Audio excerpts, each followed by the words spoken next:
Assalamualaikum warahmatullahi wabarakatuh. Buya, semoga Buya dan keluarga serta kami semua selalu di dalam lindungan Allah Subhanahu wa taala. Saya mohon penjelasannya Buya, bagaimana kalau kita merasa tidak berhak untuk menerima zakat, tetapi orang lain tetap memberi kita zakat. Lalu apa yang harus kita lakukan Buya? Mohon penjelasannya. Terima kasih. Assalamualaikum warahmatullahi wabarakatuh. Jika Anda bukan orang yang berhak menerima zakat sesuai dengan pemahaman dan keyakinan Anda, maka Anda tidak boleh menerima zakat. Tidak boleh berpura-pura nerima lalu dikasihkan ke orang lain, karena Anda harus mendidik orang. Contoh, Ustadz tidak berhak menerima zakat. Jangan atas nama fisabilillah lalu Ustadz menerima zakat. Kalau Ustadz fakir, bilang fakir, jangan bilang fisabilillah. Jihad di jalan Allah, yang perang di jalan Allah pun yang mendapatkan zakat hanya yang gratis perangnya, sukarela. Kalau sudah digaji oleh negara nggak boleh zakat, nggak boleh nerima zakat. Jangan sampai Ustadz, wah fisabilillah, fisabilillah. Ini yang menghabiskan hartanya orang fakir tuh di saat Ustadz digelari dengan fisabilillah.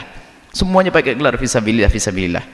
Contohnya kalau Anda seorang Ustadz yang Anda sudah cukup, bukan orang yang melarat, lalu tiba-tiba ada seorang memberikan zakat kepada Anda atas nama Ustadz karena pemahaman yang salah, maka Anda tidak boleh diam biarpun tidak nerima. Nanti saya kasih orang, Anda kasih tahu, saya tidak boleh, biar tahu bahasanya saya Ustadz, zakat tidak boleh diberikan kepada Ustadz. Kalau Ustadz yang fakir nggak usah pakai gelar Ustadz, nggak ada nama sedekah lil asatidah, nggak ada itu, fuqara masakin. Ustadz nggak ada. Kalau Ustadznya fakir lebih berhak memang dia, karena dia fakir. Ini kalau Anda memang tidak berhak, sampaikan kepada orang tersebut supaya tidak salah terus. Mohon maaf Pak, saya tidak wajib menerima zakat, saya tidak boleh menerima zakat, saya cukup.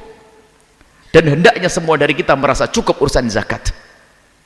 Ini jadi jangan sampai fisabilillah perlebar, termasuk untuk menuntut ilmu, katanya ini juga untuk berperang melawan musuh-musuh Allah, karena sekarang banyak akidah-akidah sesat. Jadi perang pemikiran juga sama, perang fisik zaman dulu, jadi perang pemikiran seperti jihad, boleh nerima zakat. Memang zaman dulu nggak ada pemikiran, perang pemikiran. Perseteruan antara Mu'tazilah dengan Asy'ariyah itu lebih dahsyat lagi itu. Punya negara gede, Daulah Abbasiyah 800 tahun dikuasai oleh kaum Mu'tazilah, tapi ulama tidak berfatwa memperkenankan zakat untuk para pelajar agar apa? Agar bisa mengalahkan kaum Mu'tazilah. Nggak ada. Lebih dahsyat dulu. Sekarang mana? Nggak sedahsyat zaman itu. Mereka pemikiran membuat buku, mengarang. Sudahlah, pokoknya sudah ada, jangan rakus dengan harta orang fakir. Jadi kalau memang Anda memang tidak berhak menerima zakat, Anda harus terang-terang sebutkan ke orang agar memberikan ilmu kepada orang agar tahu. Ustaz tidak boleh menerima zakat karena bukan asnaf thamaniyah. Dan kalau ada orang mengirim harus kasih tahu. Dan katmu sering ngomong, yang menjadi permasalahan ada, tidak tahu memang di sebagian kampung ini sudah sebagian masyarakat sudah umum. Termasuk waktu itu pertama kali kita keluarkan suara ini di media-media, banyak yang telepon, banyak yang mengirim orang untuk klarifikasi. Biarpun banyak kalimat fitnah, katanya Buya Yahya melarang Ustadz ngumpulin zakat. Saya tidak melarang Ustadz ngumpulin zakat. Yang saya bilang Ustadz dilarang menerima zakat, dirubah kalimatnya untuk fitnah, ngumpulin zakat ini. Sama katanya Buya tidak boleh masjid ngumpulin zakat, ada fitnah lagi. Tidak, saya tidak mengatakan masjid tidak boleh ngumpulin zakat, masjid tidak boleh dibangun dari zakat. Itu yang kami sampaikan berdasarkan fatwa para ulama. Dan saya ngerti juga ulama-ulama akhir zaman yang berfatwa boleh, saya juga tahu, paham. Cuman melihat keadaan fakir miskin saat ini, lihat kembali kepada madhab yang dianut oleh 4 madhab ulama-ulama yang dianggap itu perlu kita. Jangan main-main urusan orang fakir. Anda memang tidak pernah merasakan fakir, makanya saya enak sendiri membagi zakat ke sana kemari. Coba giliran Anda yang fakir, bingung Anda. Ayo. Karena Anda merasa cukup, ya enak aja bagi ke sana kemari. Coba giliran Anda yang sakit, kemudian anaknya masuk rumah sakit, kemudian bibinya juga harus meninggalkan pekerjaan, jaga anaknya. Ayo, mau ngomong apa nanti?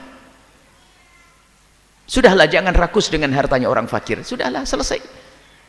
Wah, ramai waktu itu, ada yang marah, ada ini. Alhamdulillah kalau saya dimarah, saya tidak menyampaikan sesuatu yang salah. Saya meyakini ini benar karena ini saya ambil dari fatwa para ulama, bukan fatwa saya.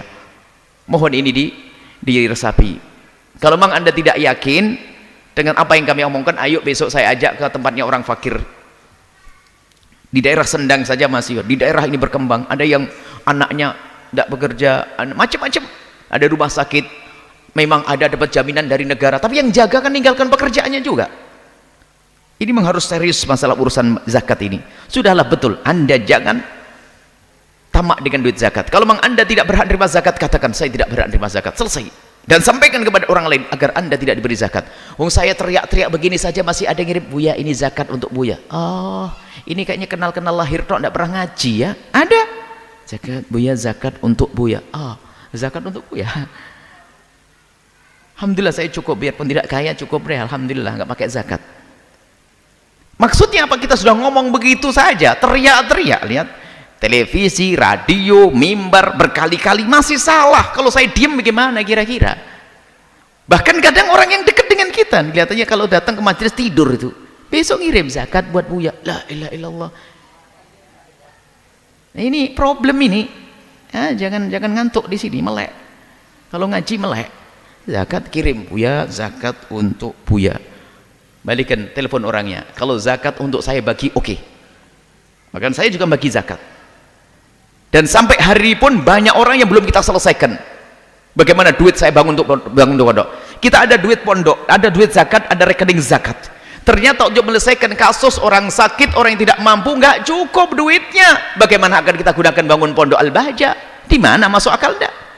Sekarang ada orang daftar, Buya saya minta dibantu begini-begini, nggak ada duit zakat. Terus kira-kira hati nurani saya di mana kalau saya untuk bangun pondok? Gimana? Coba Anda pikirkan. Semoga Allah mengampuni semuanya.